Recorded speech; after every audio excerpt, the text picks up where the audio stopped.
Exhibition centre जो पूरी दुनिया में भारत का नाम रोशन कर रहा है और सारे बड़े बड़े मिनिस्टर प्रधानमंत्री सब यहाँ आ चुके हैं। आपकी देखरेख में वहाँ सारा कार्य देखा जाता है। आप चेयरमैन है वहाँ के। मैं अनुरोध करूंगा पवन खटाना जी से आप भी यहाँ दीप प्रज्वलित करें। अनुरोध करूंगा ब्रह्मपाल नागर जी से आप भी यहाँ दीप प्रज्वलित करें। राजीव मलिक जी आपसे भी अनुरोध है आप भी यहाँ दीप प्रज्वलित करें। राजीव प्रधान जी, मनोज बाबू जी कलेक्ट्रेट से हैं, आपसे भी अनुरोध है आप भी यहाँ दीप प्रज्वलित करें।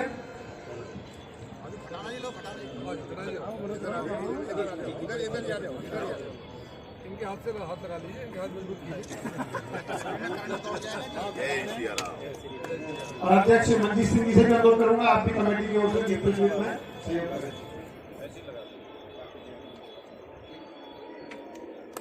दीप प्रज्वलन का कार्यक्रम यहाँ संपन्न होता है। फोटो कर लेना बेटा, फोटो खिंचवा बोल के करवा लेना फोटो। सर इधर देख लीजिए। हाँ फोटो करवा देना सर एक मिनट। अनुरोध करूंगा पवन खटाना जी से आप भी आए और ब्रह्मपाल नागर जी आप भी आए और माल्यार्पण करें।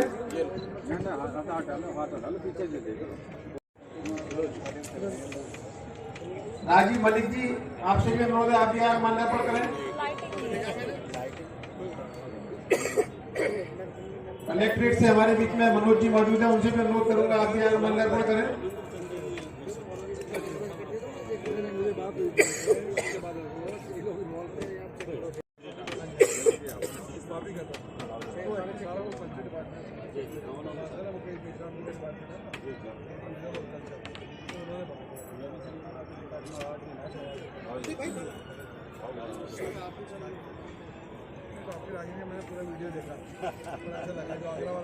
माल्यार्पण का कार्यक्रम यहाँ संपन्न होता है। भक्त यहाँ बैठे हैं आगे से पीछे तक सभी, और भारत के दुश्मनों को, श्री रामचंद्र जी के दुश्मनों को इस मंच के माध्यम से, शर्मा जी के माध्यम से, वकील साहब के माध्यम से, सरदार मंजीत जी की पूरी कमेटी के माध्यम से एक संदेश देना चाहता हूँ कि रामलीला नहीं है, ये यज्ञ है। पूर्व वो यज्ञ है जिसमें पूरा विश्व अगर एक तरफ हो जाए और भारत एक तरफ हो जाए तो हमारे पास राम की शक्ति है, उस शक्ति को कोई तोड़ नहीं सकता। अगर कोई हिम्मत करेगा तो मैं पाकिस्तान, चाइना को कह देना चाहता हूं कि सारी दुनिया में कोहराम कर देंगे, सारी दुनिया में कोहराम कर देंगे, काफिरों का जीना हराम कर देंगे। हमसे टकराओगे तो लाहौर तक ही नहीं, पूरे पाकिस्तान में जय श्री राम कर देंगे, जय श्री राम कर देंगे। बोलो जय श्री पावन उपस्थिति को मेरा नमन। इस भव्य और दिव्य आयोजन लीला मंचन की पूरी सरदार मंजीत सिंह जी की पूरी कमेटी को भी प्रणाम। एक शब्द है बहुत छोटा सा जिसका नाम है राम। ये सुनने में और पढ़ने में ऐसे लगता है कि इससे छोटा कोई नाम नहीं, लेकिन जब आप इसके नजदीक जाओगे और अपने निकट इसको लेकर के आओगे तो संसार में और दुनिया में इससे बड़ा कोई नाम नहीं होता। नामों में नाम, राम का नाम, बाणों में बाण, राम बाण, राज्यों में राज्य, राम राज्य। सैकड़ों शासन व्यवस्थाएं दुनिया के अंदर आई, लेकिन एक ही उदाहरण के रूप में शासन व्यवस्था का नाम दिया जाता है पूरी दुनिया में, और उसका नाम है राम राज्य। 1 मिनट आपकी लूंगा। वनवास के दौरान चित्रकूट में भगवान राम, माता सीता और लक्ष्मण जी जब प्रवास कर रहे थे तो दिन का समय था। लक्ष्मण जी नदी से पानी लेने के लिए गए थे। उसी समय कुटी से बाहर शिला पर भगवान राम, श्री राम और माता सीता दोनों बैठे थे। पति पत्नी दोनों में हल्का फुल्का परिहास होने लगा, हास्य विनोद करने लगे। और जब पैर दोनों के शिला पर बैठ के लटका करके पैर दोनों बैठे हुए तो राम जी को थोड़ा परिहास सूझा। अपने चरण देखे, फिर माता सीता के चरण देखे और फिर माता सीता से बोले, वह सीते तुम यदि गौर से देखोगी तो आपको समझ में आएगा कि तुम्हारे चरणों से मेरे चरण सुंदर है। तो सीता माता बोली, प्रभु ये पूरी दुनिया में किसी को भी भरोसा नहीं होगा, क्योंकि स्त्रियां तो स्वभाव से ही सुंदर और कोमलांगी होती है, तो आप कौन मानेगा कि आपके चरण मुझसे सुंदर है। जब दोनों में ये जिरह होने लगी कि मेरे चरण सुंदर या मेरे चरण सुंदर, तभी लक्ष्मण जी आए नदी से पानी लेकर के और भगवान राम बोले, अरे भाई लक्ष्मण ये घड़ा रखो यहाँ पर, आप यति हो, ब्रह्मचारी हो, आप साधु हो, संत हो, सेवक हो, इसलिए हम आपके ऊपर ही छोड़ते हैं। जरा बताओ, हम दोनों में चर्चा चल रही है कि मेरे चरण सुंदर या सीता के चरण सुंदर। लक्ष्मण जी बोले, प्रभु इस अग्नि परीक्षा में मुझे मत डालो, मैं तो दोनों के चरणों का सेवक हूं। लेकिन जब ज्यादा भगवान श्री राम ने जिद की तो फिर वो बोले, प्रभु बुरा मत मानना, चरण तो माता सीता के ही सुंदर है। अब जब माता सीता के चरणों की प्रशंसा हुई तो सीता जी प्रसन्न हुई, बोले मैं पहले ही कह रही थी मेरे चरण सुंदर हैं। राम जी थोड़ा सा शांत हो गए। लक्ष्मण जी ने राम जी का चेहरा देखा, फिर बोले कि भाई माता, माना कि आपके चरण सुंदर है और सीता के चरण आपके चरणों से सुंदर है, लेकिन आपके चरण भी तभी तक सुंदर है जब तक आपका आचरण सुंदर है। आपके आचरण से आपके चरण सुंदर है, इसलिए भगवान राम का आचरण ही हम सबके लिए ग्रहण करने योग्य है। हम सब आए हैं, उनका लीला मंचन, ये कैसा नाम है, ये कैसा व्यक्तित्व है जो लाख। ग्रेटर नोएडा की पावन भूमि पर हमारी रामलीला कमेटी के अध्यक्ष बड़े भाई, हमेशा हमको आशीर्वाद देने वाले सरदार मंजीत सिंह जी और आपकी समस्त टीम, सबके नाम लूंगा तो टाइम नाम में ही निकल जाएगा। बड़ी वृद्ध टीम है और इसे कहने में कोई हिचकिचाहट नहीं कि गौतम बुद्ध नगर में एक भव्य रामलीला का जो आपने कार्यक्रम पिछले दिनों से चलाया हुआ है, हर वर्ष की भांति इस वर्ष भी बहुत सुंदर कार्यक्रम आपका है। हर्ष और उल्लास के साथ में हम यहाँ पर पहुंचे हैं। आपका दिल की गहराइयों से भारतीय किसान यूनियन परिवार की तरफ से, पूरे देश के किसान और मजदूरों की तरफ से, उन दलित, पिछड़े और वंचितों की तरफ से जिनकी आवाज राम है। राम उनके थे जो सबसे पीछे थे। उन्होंने कहा कि मेरे राम राज्य में कोई भी व्यक्ति अपने आप को अछूत न माने, अपने आप को दूर न माने, ऐसा न माने कि मैं राज्य से कहीं दूर हूं। और उन्होंने सबकी बात सुनी। आज की हकीकत कुछ और है। उनको राम से प्रेरणा लेनी चाहिए कि राम राज्य की स्थापना अगर करनी है तो हर पिछले लास्ट पंक्ति के बैठे हुए आदमी से भी उतनी ही बातें करनी चाहिए, उनके इतने ही विचार लेने चाहिए जितने की अग्रिम पंक्ति में बैठे हुए के हों। मैं पुनः एक बार आपका बहुत बहुत धन्यवाद समस्त गौतम बुद्ध नगर की टीम की तरफ से बहुत बहुत दिल की गहराइयों से धन्यवाद करना चाहता हूं कि आपका ये कार्यक्रम हम सबको एक नई ऊर्जा प्रदान कर। आप भी आए, हमारा मार्गदर्शन करें। मैं श्री रामलीला कमेटी से लगभग शुरू के वर्षों से जुड़ा हूँ।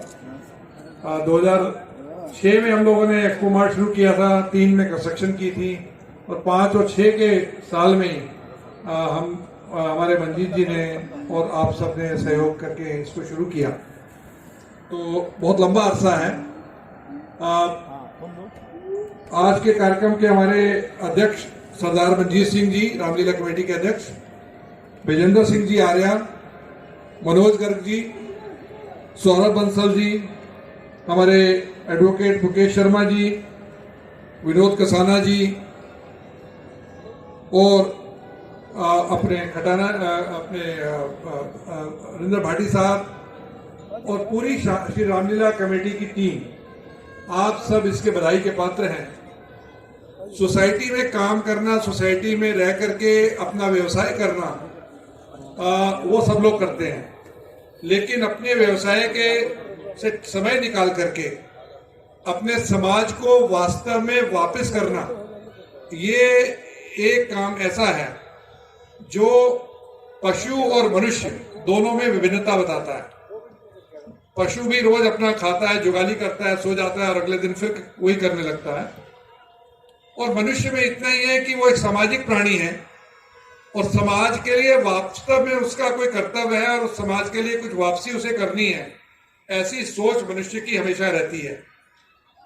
हम लोग आज के समय में जब हमारे बच्चे बाहरी खासतौर पर वेस्टर्न वर्ल्ड से बहुत प्रभावित हैं, व्हाट्सएप ग्रुप उनका फ्रेंड है, जॉइंट फैमिली खत्म हो रही है, लोगों को धार्मिक जागरूकता कम है, और जैसे कि अभी पहले बात की गई, गर्ग साहब ने भी बोला कि तरह तरह के आक्रांता न केवल देश की सीमा में बल्कि देश के भीतर भी हमारे संस्कृति को, हमारे धर्म के खिलाफ बहुत से तरह के प्रपंच रच रहे हैं। तो ऐसे में अपने बच्चों को, हमारे आने वाले युवा को इसके प्रति जागरूक करने का एकमात्र तरीका यही है कि हम समाज में समय समय पर इस तरह के कार्यक्रम करें, उनको साथ में जोड़ें और उनको इसके प्रति ऐसा सजग करें कि उनको ऐसा महसूस हो कि वो वास्तव में एक गर्व महसूस करें।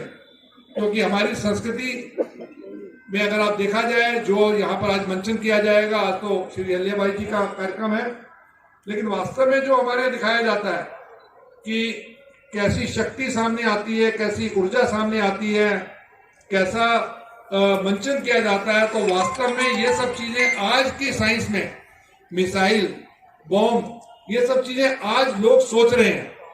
लेकिन आज अगर हम बात करते हैं कि चंद्रमा में पहुंच गए, तो हमारी रामलीला में तो उस समय बताया गया था आज चंद्रलोक में है नारद जी, और आज मृत्यु लोक पे आ गए, आज पृथ्वी लोक पर आ गए, कल कहीं और आ गए। तो हम सब लोगों ने अगर ये सोचा था तो इसका मतलब वो था उस समय। हमारे आने वाली युवा जो पीढ़ी है वो इसके प्रति जागरूक हो। खासतौर पर मैं अब 2 शब्द और बोलूंगा कि जितने भी बड़े साइंटिस्ट हुए, खासतौर पे जिसने पहला एटम बम बनाया और जो हिरोशिमा पर गिरा, उस व्यक्ति ने भी, जिसने एटम बम बनाया, हमारे भगवत गीता को पहले पढ़ा। आज भी नासा में भगवत गीता को पढ़ाया जाता है, उसका पूरा एक अलग से कोर्स रहता है जो हर साइंटिस्ट को भगवत गीता के बारे में मालूम होता है। तो आज जब हमारे संस्कृति के बारे में दूसरों को जिज्ञासा हो रही है, तो ऐसे में हम लोग अपनी संस्कृति को ना भूलें। तो मैं समझता हूं कि आपकी सारी टीम जो काम कर रही है वो वास्तव में पूरे देश के लिए और हमारी पूरी अपने जो धर्म है उसके प्रति एक बहुत बड़ा काम है। आप सब अपने व्यवसाय से समय निकाल के कर रहे हैं, इसके लिए बहुत बहुत साधुवाद और आप सबको बहुत बहुत बधाई। धन्यवाद। धन्यवाद।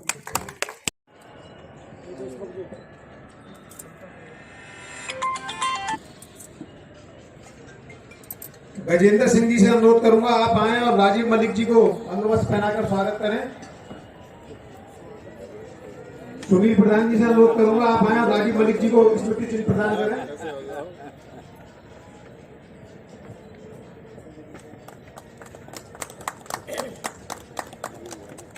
सुभाष चंदेल जी से अनुरोध करूंगा आप आए और राजीव प्रधान जी को अंगवस्त्र पहनाकर स्वागत करें। विकास भाटी जी से अनुरोध करूंगा आप आए और स्मृति चिन्ह भेंट करें।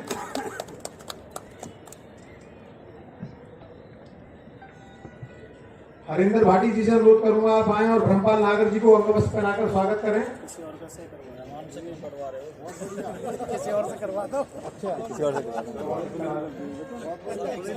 करो।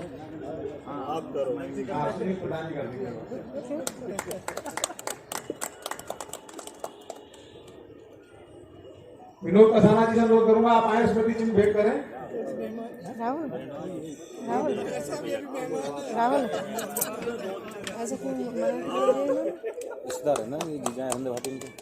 विजेंद्र सिंह आर्य जी से अनुरोध करूंगा आप आए और पवन खटाना जी को अंगवस्त्र पहनाकर स्वागत करें।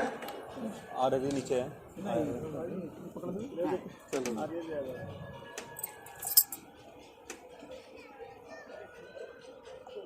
मनोज गर्ग जी से अनुरोध करूंगा आप आए और स्मृति चिन्ह प्रदान करें। सगे जी है? अच्छा, तो बहुत बढ़िया।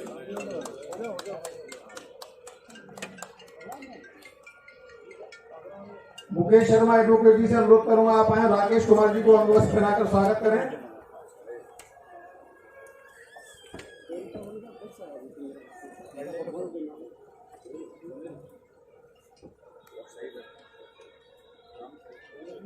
खोलो पूरा खोलो। और सरदार मंजीत सिंह जी से अनुरोध करूंगा आप आए और स्मृति चिन्ह भेंट करें।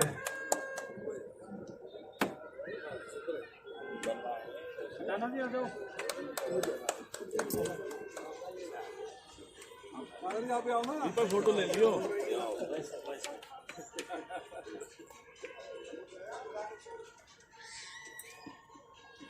जितेंद्र भाटी जी भी हमारे बीच पहुंचे हैं, आपका भी हार्दिक स्वागत है आरडब्ल्यू अध्यक्ष।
साथियों, जैसा कि मैंने कहीं लिखा था, अपनी पंक्तियाँ लिखी थी कि गुण अवगुण ही सही गलत का हमको भेद बताते हैं और जो जिए मर्यादित जीवन पुरुषोत्तम राम कहते हैं। जी हाँ साथियों, नवरात्रि चल रहे हैं इस समय और मर्यादा पुरुषोत्तम भगवान श्री राम की लीलाओं का मंचन पूरे भारतवर्ष में हो रहा है। और ऐसी ही रामलीला का मंचन हमारे ग्रेटर नोएडा की साइट 4 में हो रहा है। बहुत भव्य रामलीला होती है और प्रतिवर्ष ये कलाकार हमारे साथ में आप देख रहे हैं भगवान श्री राम के रूप में। मैं जानना चाहूँगी भैया का नाम क्या है?